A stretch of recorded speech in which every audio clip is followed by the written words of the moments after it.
Hello there. Welcome to testing of the Holosun Iris GR4 on the SCAR 17. Happy to have you. How's it going, guys? Kyle here with Forma Ranch, and I'm just going to come out swinging and say that the Holosun Iris GR4 is probably dollar for dollar one of the best laser purchases you can buy as of me filming and recording this video. Now, I'm going to give you some reasoning as to why I'm making that statement. A few days ago, maybe a week or so ago, by the time I post this, I did a collaboration with Juicy Media where we kind of went through the laser tiers, and we started from the $300 end of the spectrum all the way up to $3,600 mall. And the Iris GR4, as of posting this video, has a retail price of around $1,000. To some, that is not budget, that is still expensive, but the value statement that $1,000 offers in the current laser market is pretty extreme. Now, if you're not aware of what the Iris line is, I have a video explaining the Iris 1 through 4. The 4 just means it's a 4-in-1 device. So you have your IR illuminator, IR laser, visible laser, and then a very useful white light, a very strong white light. I'm gonna give you data for all these to objectively show you how they perform. Before I get any further in this video, I gotta make you guys aware that I give stuff away on Patreon the first of the month, every single month. Now, that is a thank you for those that are opting to support the channel. So if you wanna get in that just for the giveaways, hey, more power to you, but I cannot thank you guys enough that are currently supporting the channel. And another shout out to Warhammer Armaments, because they are the ones who send a lot of the big ticket giveaway items to include night vision devices, which we got a few in the rotation now that I'll be giving away. We got some thermals coming in. Things are very exciting in terms of those Patreon giveaways.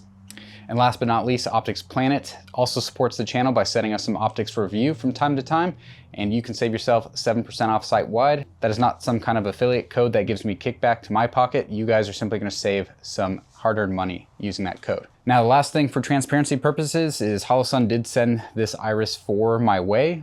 However, there's no other form of compensation. So I'm not benefiting from sales, I'm not getting kickbacks, commissions. I wasn't paid for any of the Holosun content that I've posted on the channel to date, other than YouTube ad revenue, which is pretty pitiful nowadays if you are a gun tuber. I don't know what's considered good for a bill drill.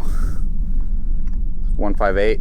Okay, so a very quick overview of the actual unit itself. You'll notice you have the slider like you do on the GR3.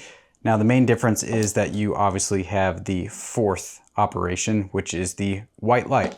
Now, you got two buttons. This one here on the right is always going to be a visible override, meaning you're always going to get that dual light and green visible laser. This button on the left is whatever mode you are in on the rear. Now, there's also two crane ports, and those are going to be synchronized to these buttons. So this one is always going to activate whatever mode you're in, similar to this button here, whereas the right-hand crane port is going to always be that visible override. So pretty cool. Now, the big draw that I like about this is that you can run an 18650 or two CR123 batteries. Now, I guess on this note, I'm gonna talk about the white light metering because I consistently got stronger output to include both lumens and candela when running the 18650. So I recommend you just run it with an 18650 battery, but you do you if you prefer the CR123 batteries. Let's talk about what I have done to the Iris line to test these units. Because when I say this is probably your best bang for the buck, that's a pretty bold statement. Now, this would only be useful if it was reliable. And I will say to date, the Iris lineup in general has been 100% flawless, other than if you want to penalize it for not perfectly holding zero during a drop test, which I think is unreasonable. What I care about a lot more is the diode alignment. And when I say diode alignment, I'm talking the visible and IR laser.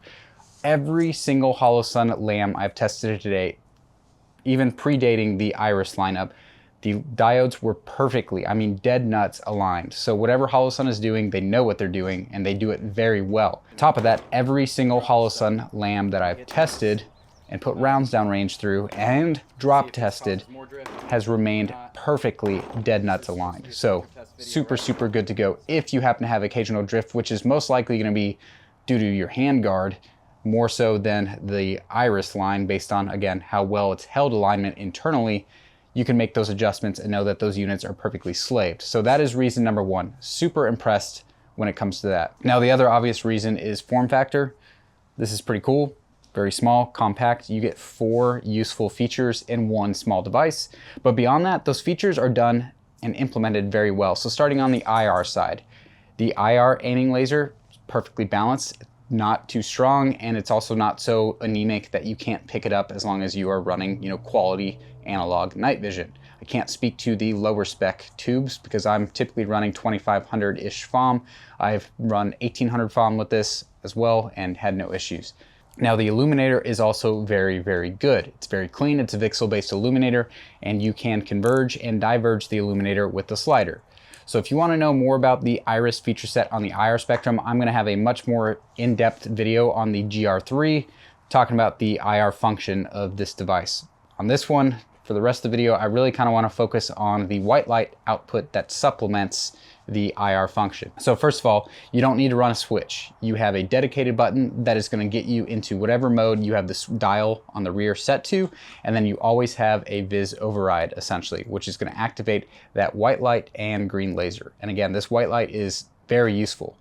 And that is because of another perk, because I'm just going down the line in terms of things I like about this, because there's not a whole lot of things I can say bad about it. But this is powered by either two CR123s or a single 18650. There's other 4-in-1 units out there that are powered by a single CR123 battery, and it leaves a little to be desired in terms of the white light. They're really kind of a backup, not quite good enough to replace your white light as a primary. This, I would wholeheartedly be fine with running as is without running another Surefire or mod light. It is that good. Numbers speak for themselves. Like I said, you may think I'm just some Holosun shill and I'm being paid secretly behind the scenes, which would be awesome, but that's not the case. So here is some actual data. I actually shout out to the Patreon supporters.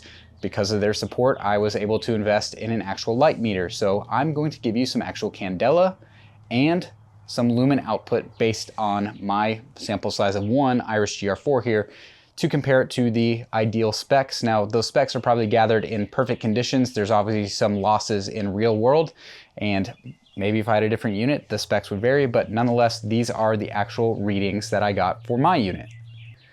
So, reliability, top notch, chef's kiss. Oh God, it's so good. The Iris line has been incredible. This one in particular has undergone SCAR-17 testing, and it did so without issue. Now, if you guys appreciate the SCAR-17 testing that I have now made a standard practice when reviewing lasers, you have HSM Ammunition to thank. First of all, they are directly supporting this content. Second of all, it's important to have some precise and accurate ammo, so we make sure that any drift is a result of the laser and not just crappy ammo. So going through my basic process here, I get a 0. In this case, we did it at 20 yards. I try to be supported in my shooting position, and I'm aiming with the laser to alleviate any kind of parallax through an optic or magnifier. We get a baseline 0, and once again, shout out to HSM for how well their ammo groups. However, the wind really started picking up on me, and we definitely lose some accuracy purely based on the target moving around. One thing I do want to point out is that this is mounted to the monolithic receiver and not a separate handguard to alleviate any drift based on the handguard potential shifting versus just the laser itself. Now, for what it's worth, the laser is also torqued down to 30 inch-pounds. One other thing I'm going to start doing is taking a group after a 20-round magazine through the SCAR-17 to verify that the laser has in fact settled, so that we don't count any settling against the laser losing 0. So really, that's going to be a verification group in itself to see where things end up. I didn't notice a whole bunch of settling within that margin of this target flapping around in the wind, and ultimately, this thing seemed to hold 0 really, really well on the SCAR-17, all things considered. Now I'm going to spare you my ranting while I was at the range. So here is the final target comparing all these groups taken. Group 3, not sure what the heck was going on, all over the place horizontal stringing wise. So I shot a final 10-round group, which you see there at the bottom left. And comparing that group to the groups 1 and 2, I'd say the Iris GR4 passed the SCAR-17 test with flying colors, especially considering how much the wind was moving things around on me. What do you think? To pass the dog test, because if the dog doesn't approve, then it doesn't matter how much I like it.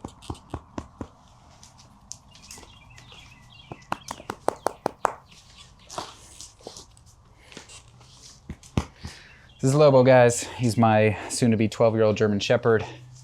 The reason I've been filming out here instead of the studio lately is because I'm spending as much time with these dogs as I can. Lobo is unfortunately starting to lose his battle to liver cancer.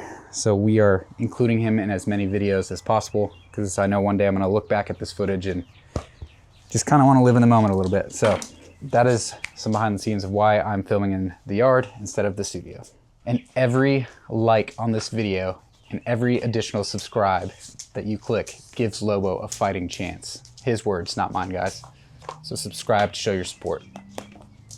Now, on top of that reliability, performance has also been phenomenal. Zero complaints whatsoever in terms of what you get out of this unit.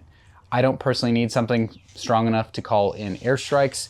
Yeah, the illuminator could go a little bit wider. It could also go a little bit narrower with a little bit more output for longer range. But for my practical use case, this thing is going to keep you covered. In my testing, I could see the 500-yard target at night. So I don't know how much more you may personally need, but this would be sufficient up to that range based on my testing and the nods that I was looking through when testing this unit.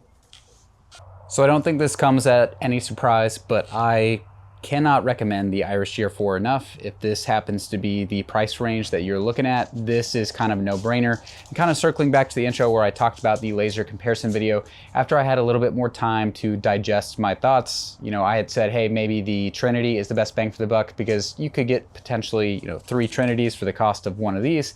Get that, acknowledge that. However, this does have the usable white light function, and the Trinity reliability has been iffy at best, whereas the Iris line, like I said, has been phenomenal. So I kind of want to re-step on my thoughts a little bit. I had pinned a comment on that video, but this actually would be the one I recommend. And the reason I recommend this over the GR3 is because for $100 more, you get a super good flashlight, and typically a dedicated light is going to cost you more than that $100 difference. So I think it is, once again, value well added and money well spent. Now, I'm not saying this is the best laser out there. I'm saying this is the best for the money. And I truly and wholeheartedly mean that.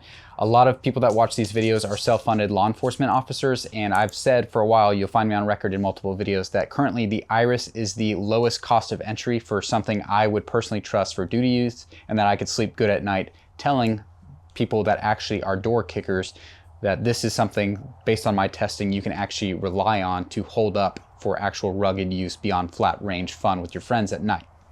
So without dragging this video out any further than that, I want to thank you guys for taking the time to stop by and watch. And as always, have a good one.